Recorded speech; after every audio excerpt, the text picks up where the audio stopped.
alaihi salatu wassalam, Thalabul ilmi fardhatun ala kulli muslimin wal muslimah al-hadis la nabiyya ba'da. Puji syukur kita panjatkan pada Allah Subhanahu wa taala yang telah melimpahkan segala kenikmatan kepada kita semua. Alhamdulillah, pada kesempatan ini Allah taala pertemukan kita kembali ya dalam agenda rutin ini pondok. Harusnya malam ini memang tausiah. Alhamdulillah, ini merupakan salah satu kenikmatan yang Allah berikan ya, karena ada orang-orang yang terpilih, orang-orang yang memilih, dan orang-orang yang dipilih. Nah, kita termasuk yang bagaimana? Pertama, kita orang-orang yang dipilih oleh Allah Subhanahu wa taala. Yang kedua, kita tergolong orang yang terpilih dari siapa? Dari hamba-hamba yang lain. Dan kita tergolong orang yang memilih. Siapa yang memilih? Kita memilih jalan kebenaran. Karena ulama mengatakan di dalam dunia ini hanya ada dua jalan. Yang pertama jalan soleh, yang kedua jalan salah. Ya, soleh dan salah ini merupakan salah satu bagian dari fitrah manusia yang kita bebas memilihnya. Ya, ketika seseorang memilih jalan yang salah, bukan berarti dia tidak tahu jalan yang benar. Ketika seorang pilih jalan yang benar, bukan tidak tahu mana jalan yang salah. Karena tidak disebut benar tanpa ada yang salah. Tidak disebut kaya tanpa ada orang miskin. Maka beruntunglah orang yang disebut kaya. Kenapa? Karena dibandingkan dengan orang miskin. Ya, maka beruntunglah orang yang miskin karena tidak ada orang miskin tanpa ada orang kaya. Kaya yang paling benar adalah kaya hati. Ya, dan miskin yang paling utama adalah miskin daripada sikap ria dan sombong. Maka jadilah kita orang-orang yang tawadu, yang senantiasa selalu mengharapkan ridho dan ampunan Allah Subhanahu wa taala. Keutamaan hari Sabtu. Keutamaan hari Allah, hari ini hari Sabtu. Ya, hari Sabtu sebetulnya itu hari ibadahnya umat Yahudi. Yahudi mereka dulu namanya Yahweh. Jadi menyembah Yahweh. Yahudi.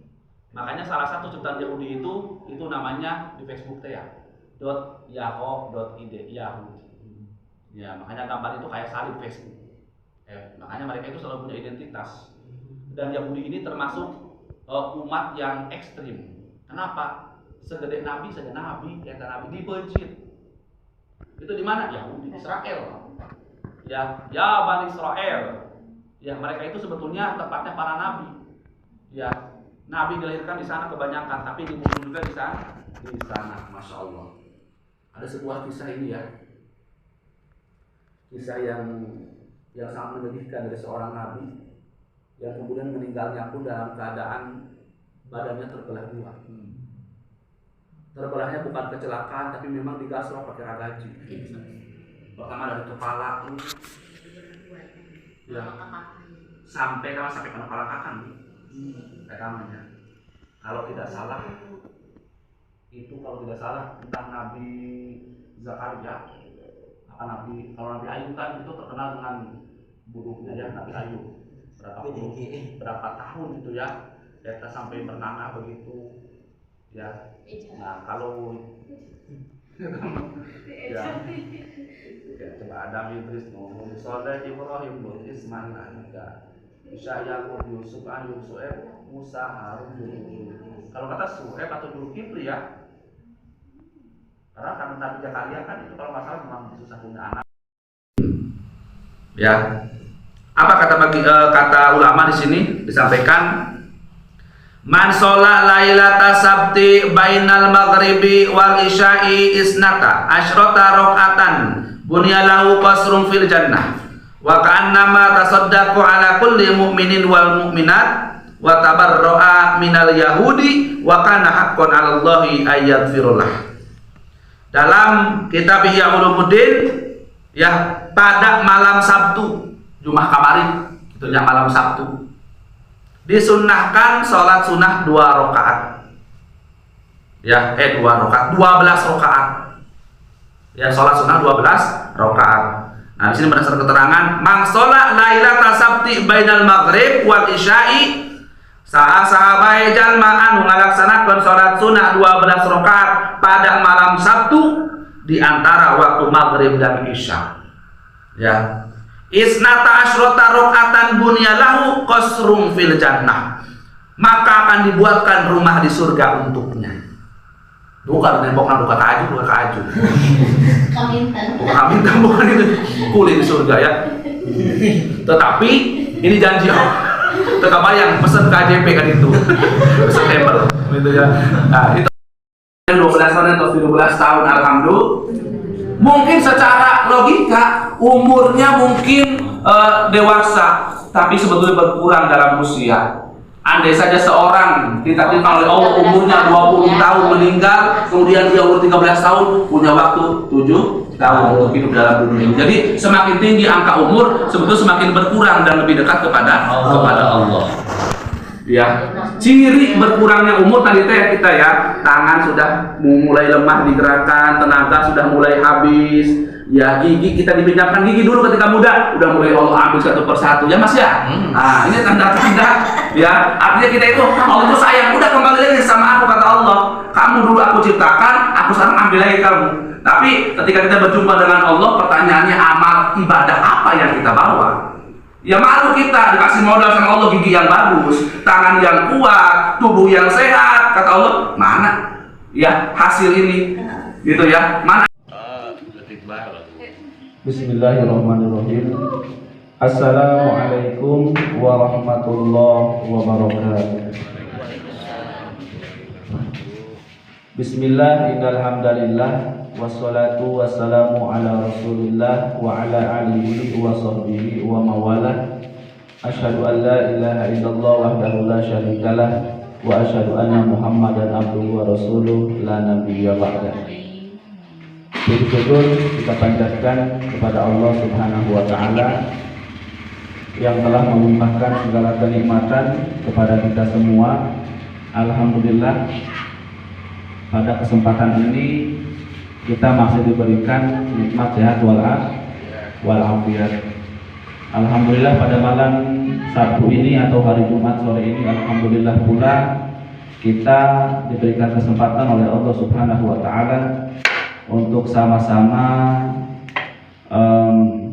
berjumpa dalam kegiatan rutin yang seharusnya kita bagian pembacaan maulid di tapi qadarullah Ustaz Syarafuddin tidak bisa hadir dikarenakan memang ada tugas dari Habib Kusyairi untuk menemani ke Saketi, sana jalur Pandeglang mungkin ya, Saketi Pandeglang.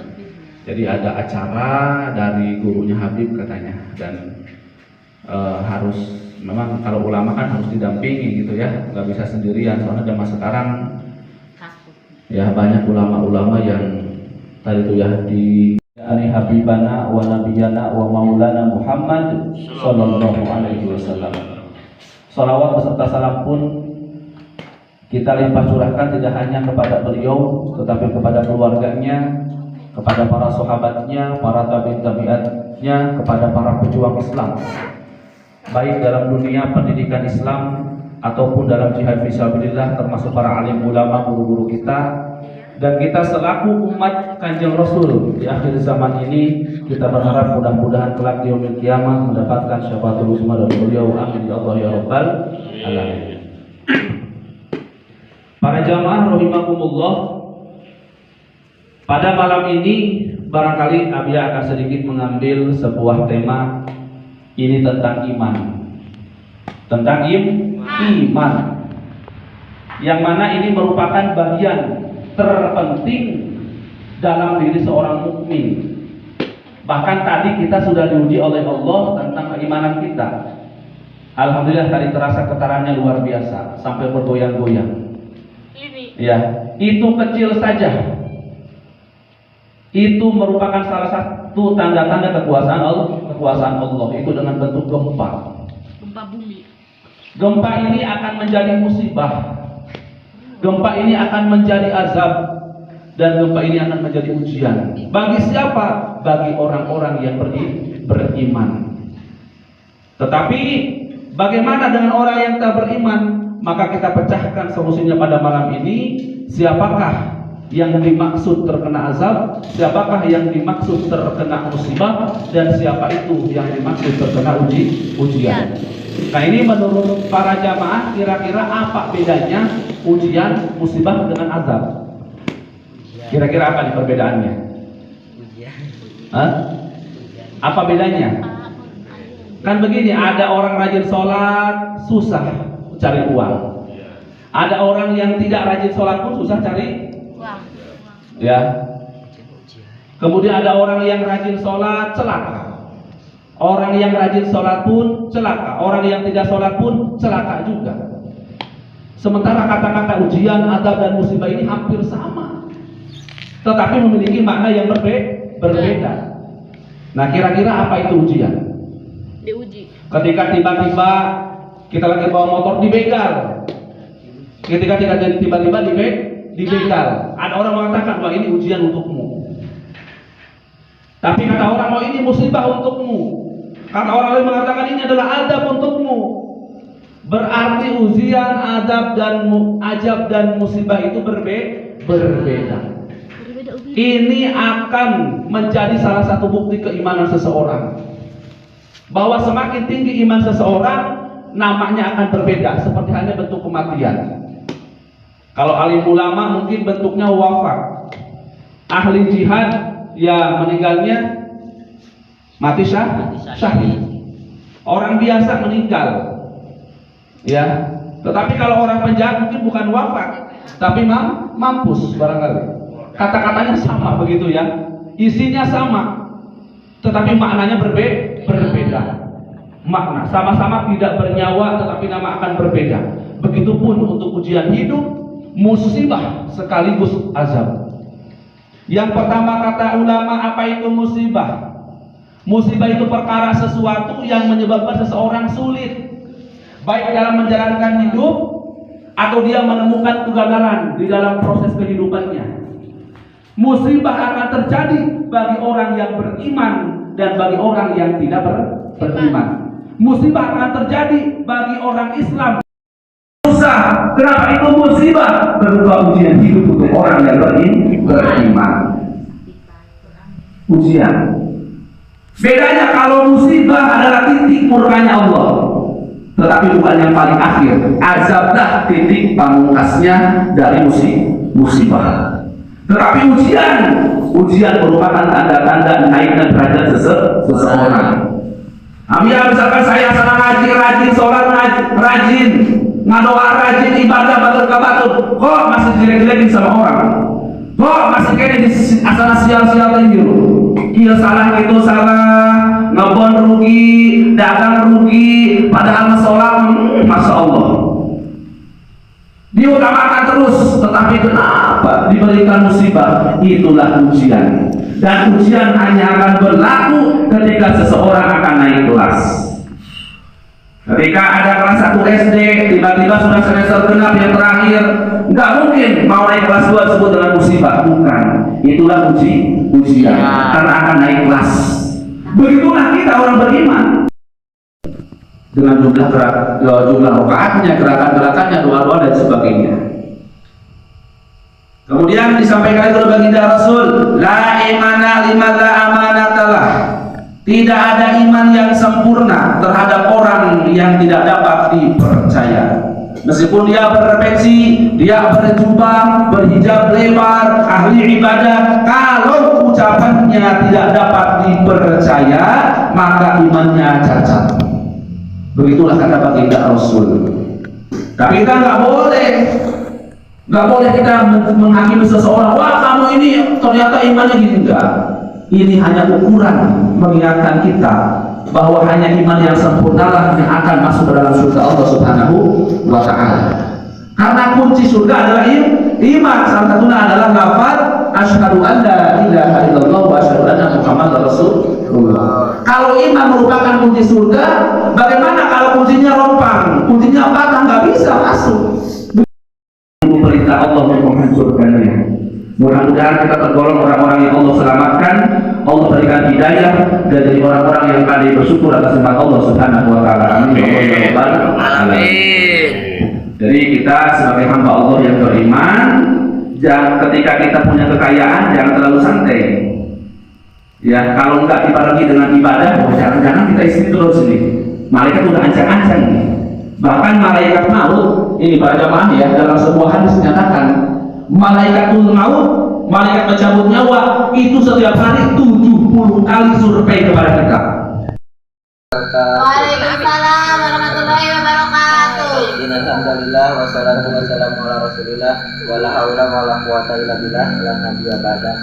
Yang terhormat Khadimul Pondok Pesantren Riyadhah Kalam Sipa Banten Indonesia, yakni Al-Ustaz Wadud Permana SPD. Semoga tetap dalam lindungan Allah Subhanahu wa taala dan dikabulkan segala hajatnya. Pada kesempatan ini saya akan muhadharah kitab An-Nawadir yang bertema cinta. Suatu saat Nabi Muhammad SAW keluar untuk menjalankan salat Id. Sementara itu anak-anak bermain di sana. Salah seorang di antara mereka terdapat seorang anak yang duduk di pojok sambil menangis. Ia memakai baju yang halus. Nabi Muhammad SAW yang mengetahui keberadaannya menyapa, "Wahai anak kecil, mengapa engkau menangis dan tidak bermain bersama anak-anak yang lain? Pergilah dariku, wahai orang asing, sebab ayahku telah meninggal pada suatu peperangan bersama Nabi Muhammad SAW. Lalu ibuku menikah kembali dengan seorang. Ia menghabiskan hartaku dan mengeluarkanku dari rumahnya. Aku tidak mempunyai makanan, minuman, pakaian, dan rumah tempat aku berteduh. Ketika aku melihat anak-anak yang mempunyai ayah sedang bermain-main dan mereka mengenakan pakaian baru, aku sedih seperti menerima musibah. Maka aku menangis." Ujar anak itu yang tidak mengetahui bahwa lawan bicaranya adalah Nabi Muhammad SAW. Innalhamdulillah wassalatu wassalamu ala rasulillah wala haula wala quwwata illa billah.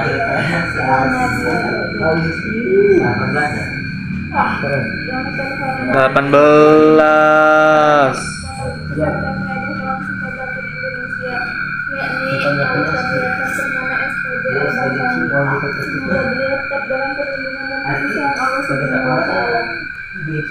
yang mengisi segala dosa-dosanya dan dikubur segala amin ya Allah. Di sini saya akan muhadharah dalam kitab Sabilah Amal. Anak-anak bermain di sana. Hadis 28. Mereka terdapat di seorang anak yang Dari menangis saat berusia dari bersama saat itu. Bagaimana seorang mengajar mengetahui keberadaannya? sebagai Mengapa engkau menangis? Taurat itu sebagai pengganti Zabur, Masani sebagai pengganti Injil, dan Mufasa sebagai anugerah istimewa kepadaku. Hadis riwayat Ahmad.